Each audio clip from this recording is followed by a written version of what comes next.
ओम श्री गणेशाय नमः। ओम नमः शिवाय। मैं अभिजीत शर्मा योगिक स्वाध्यायम के हमारे पॉडकास्ट शिव पुराण विद अभिजीत में आप सभी का एक बार पुनः हार्दिक अभिनंदन करता हूँ। तो चलिए आज हम अपना अगला एपिसोड आरंभ करते हैं। आज हम श्री शिव पुराण की दूसरी संहिता रुद्र संहिता के दूसरे खंड, जिसे सती खंड के नाम से जाना जाता है, उसके 7वें अध्याय से आगे बढ़ेंगे।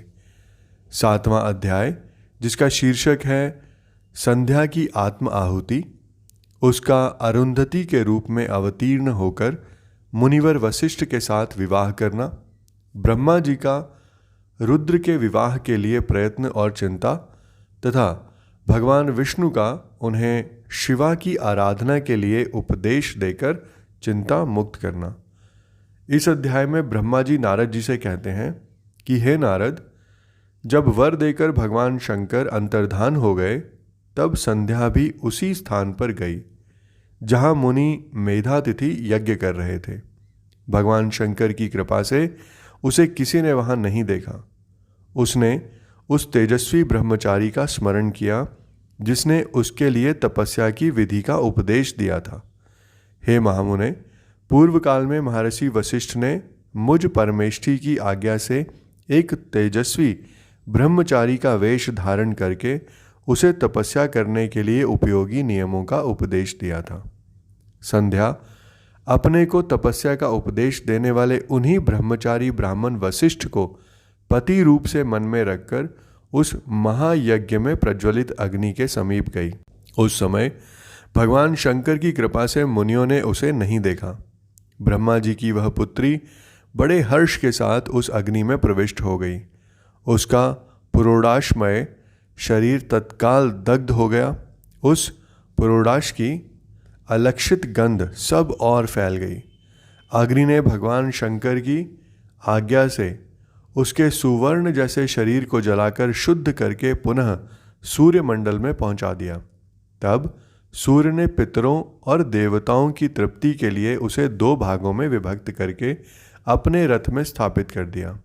हे मुनीश्वर, उसके शरीर का ऊपरी भाग प्रातः संध्या हुआ, जो दिन और रात के बीच में पड़ने वाली आदि संध्या है, तथा उसके शरीर का शेष भाग सायं संध्या हुआ, जो दिन और रात के मध्य में होने वाली अंतिम संध्या है। सायं संध्या सदा ही पितरों को प्रसन्नता प्रदान करने वाली होती है। सूर्योदय से पहले जब अरुणोदय हो, प्राची के क्षितिज से लाली छा जाए, तब प्रातः संध्या प्रकट होती है, जो देवताओं को प्रसन्न करने वाली है। जब लाल कमल के समान सूर्य अस्त हो जाते हैं, उसी समय सदा सायं संध्या का उदय होता है, जो पितरों को आनंद प्रदान करने वाली है। परम दयालु भगवान शिव ने उसके मन सहित प्राणों को दिव्य शरीर से युक्त देहधारी बना दिया। जब मुनि के यज्ञ की समाप्ति का अवसर आया, तब वह अग्नि की ज्वाला में महर्षि मेधातिथि को तपाए हुए स्वर्ण की सी कांति वाली पुत्री के रूप में प्राप्त हुई। मुनि ने बड़े आमोद के साथ उस समय उस पुत्री को ग्रहण किया। हे मुने, उन्होंने यज्ञ के लिए उसे नहलाकर अपनी गोद में बिठा लिया। शिष्यों से घिरे हुए महामुनि मेधातिथि को वहाँ बड़ा आनंद प्राप्त हुआ। उन्होंने उसका नाम अरुंधति रखा। वह किसी भी कारण से धर्म का अवरोध नहीं करती थी, अतः उसी गुण के कारण उसने स्वयं यह त्रिभुवन विख्यात नाम प्राप्त किया। हे देवऋषे, यज्ञ को समाप्त करके कृतकृत्य हो वे मुनि पुत्री की प्राप्ति होने से बहुत प्रसन्न थे और अपने शिष्यों के साथ आश्रम में रहकर सदा उसी का लालन पालन करते थे। देवी अरुंधति चंद्रभागा नदी के तट पर तपस्या आरण्य के भीतर मुनिवर मेधातिथि के उस आश्रम में धीरे धीरे बड़ी होने लगी। वह जब विवाह के योग्य हो गई, तब मैंने, विष्णु तथा महेश्वर ने मिलकर मुझ ब्रह्मा के पुत्र वशिष्ठ के साथ उसका विवाह करा दिया। ब्रह्मा, विष्णु तथा महेश के हाथों से निकले हुए जल से क्षिप्रा आदि 7 परम पवित्र नदियां उत्पन्न हुई। हे मुने, मेधातिथि की पुत्री महासाध्वी अरुंधति समस्त पतिव्रताओं में श्रेष्ठ थी। वह महर्षि वशिष्ठ को पति रूप में पाकर उनके साथ बड़ी शोभा पाने लगी। उससे शक्ति आदि शुभ एवं श्रेष्ठ पुत्र उत्पन्न हुए। हे मुनिश्रेष्ठ, वह प्रियतम पति वशिष्ठ को पाकर विशेष शोभा पाने लगी। मुनि शिरोमणे, इस प्रकार मैंने तुम्हारे समक्ष संध्या के पवित्र चरित्र का वर्णन किया है, जो समस्त कामनाओं के फलों को देने वाला परम पावन और दिव्य है। जो स्त्री या शुभ व्रत का आचरण करने वाला पुरुष इस प्रसंग को सुनता है, वह संपूर्ण कामनाओं को प्राप्त कर लेता है। इसमें अन्यथा विचार करने की आवश्यकता नहीं है। प्रजापति ब्रह्मा जी की यह बात सुनकर नारद जी का मन प्रसन्न हो गया और वे इस प्रकार बोले। नारद जी ने कहा कि ब्राह्मण, आपने अरुंधति की तथा पूर्व जन्म में उसकी स्वरूप भूता संध्या की बड़ी उत्तम दिव्य कथा सुनाई है, जो शिव भक्ति की वृद्धि कराने वाली है। हे धर्मज्ञ, अब आप भगवान शिव के उस परम पवित्र चरित्र का वर्णन कीजिए, जो दूसरों के पापों का विनाश करने वाला उत्तम एवं मंगलदायक है। जब कामदेव रति से विवाह करके हर्षपूर्वक चला गया, दक्ष आदि अन्य मुनि भी जब अपने अपने स्थान को पधारे और जब संध्या तपस्या करने के लिए चली गई, उसके बाद वहाँ क्या हुआ? इसके उत्तर में ब्रह्मा जी ने कहा कि हे विप्रवर नारद, तुम धन्य हो, भगवान शिव के सेवक हो। अतः शिव की लीला से युक्त जो उनका शुभ चरित्र है, उसे भक्ति पूर्वक सुनो। हे तात, पूर्व काल में मैं एक बार जब मोह में पड़ गया और भगवान शंकर ने मेरा उपहास किया, तब मुझे बड़ा क्षोभ हुआ था। वस्तुतः शिव की माया ने मुझे मोह लिया था, इसलिए मैं भगवान शिव के प्रति ईर्ष्या करने लगा। किस प्रकार सो बताता हूँ, सुनो। मैं उस स्थान पर गया जहाँ दक्षराज मुनि उपस्थित थे। वहीं रति के साथ कामदेव भी था। नारद, उस समय मैंने बड़ी प्रसन्नता के साथ दक्ष तथा दूसरे पुत्रों को संबोधित करके वार्तालाप आरंभ किया।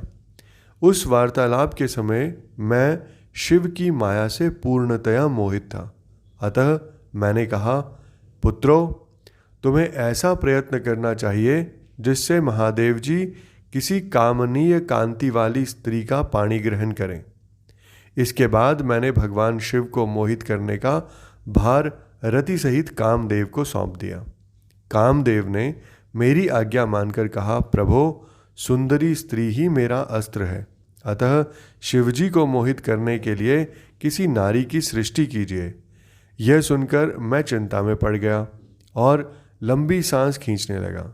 मेरे उस निश्वास से राशि राशि पुष्पों से विभूषित वसंत का प्रादुर्भाव हुआ। वसंत और मलयानिल, ये दोनों मदन के सहायक हुए। इनके साथ जाकर कामदेव ने वामदेव को मोहने के बारंबार चेष्टा की, परंतु उसे सफलता ना मिली। जब वह निराश होकर लौट आया, तब उसकी बात सुनकर मुझे बड़ा दुख हुआ। उस समय मेरे मुख से जो निश्वास वायु चली, उससे मार गणों की उत्पत्ति हुई। उन्हें मदन की सहायता के लिए आदेश देकर मैंने पुनः उन सब को शिवजी के पास भेजा, परंतु महान प्रयत्न करने पर भी वे भगवान शिव को मोह में न डाल सके। काम सब परिवार लौट आए और मुझे प्रणाम करके अपने स्थान को चला गया। उसके चले जाने पर मैं मन ही मन सोचने लगा कि निर्विकार तथा मन को वश में रखने वाले योग परायण भगवान शंकर किसी स्त्री को अपनी सहधर्मिणी बनाना कैसे स्वीकार करेंगे।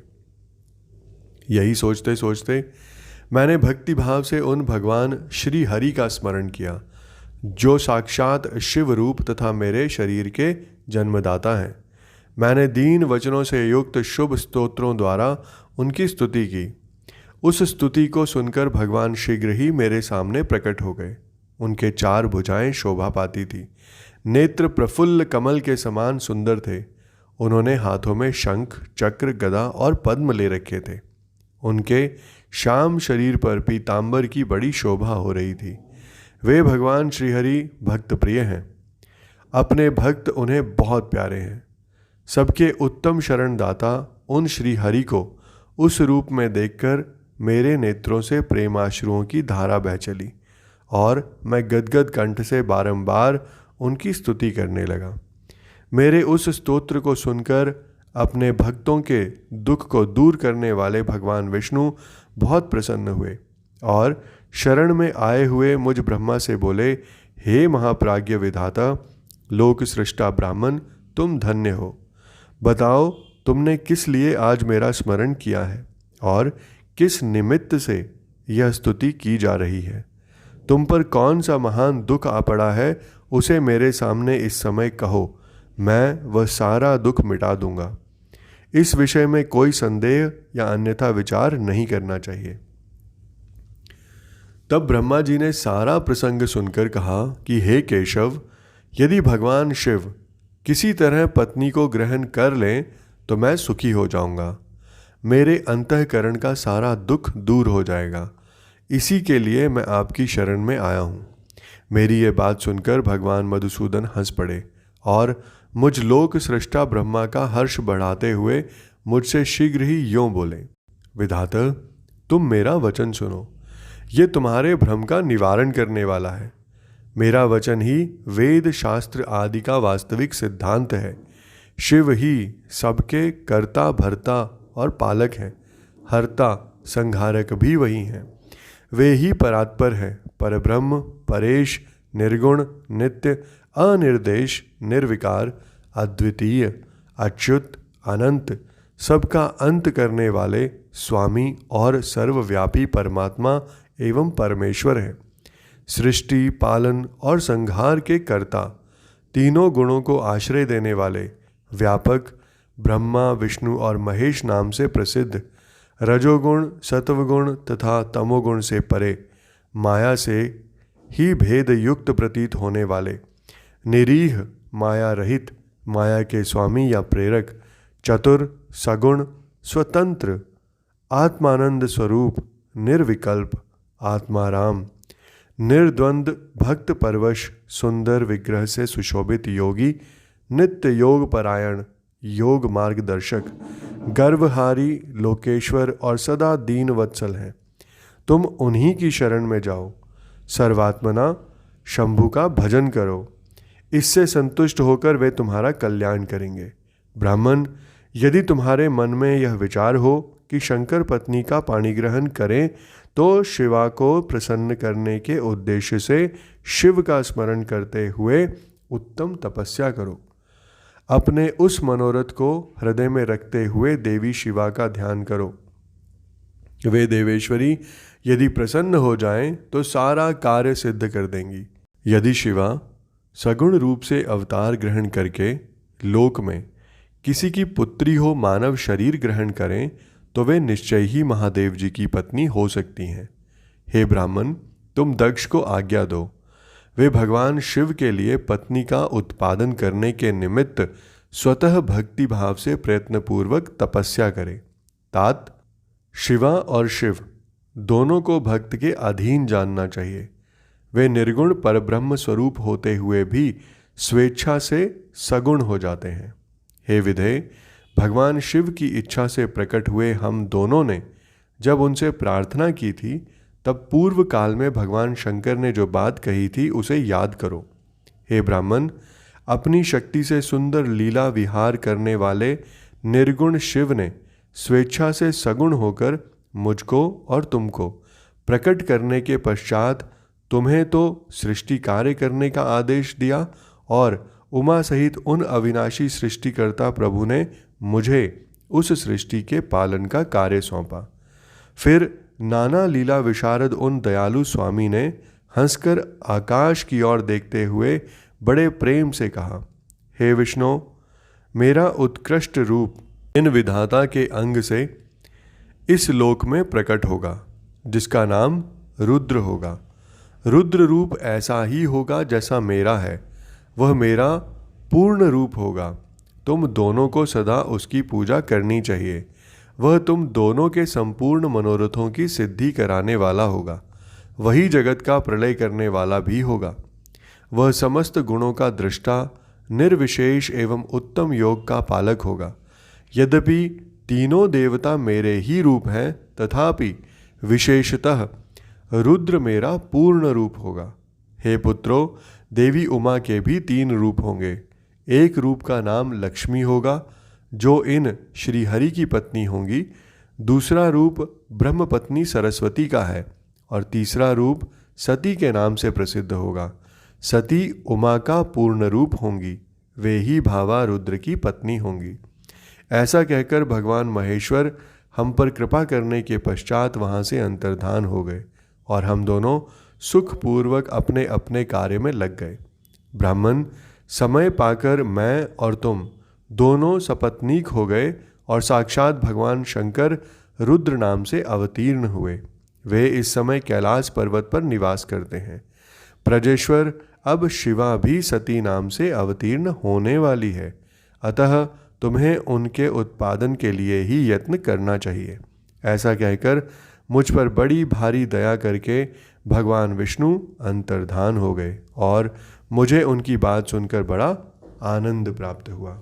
इसके साथ ही हमारा आज का ये एपिसोड यहीं संपन्न होता है। मैं कल फिर आपके समक्ष उपस्थित होऊंगा हमारे अगले एपिसोड के साथ। आप सबका मुझे इतने धैर्य एवं ध्यान से सुनने के लिए बहुत बहुत धन्यवाद।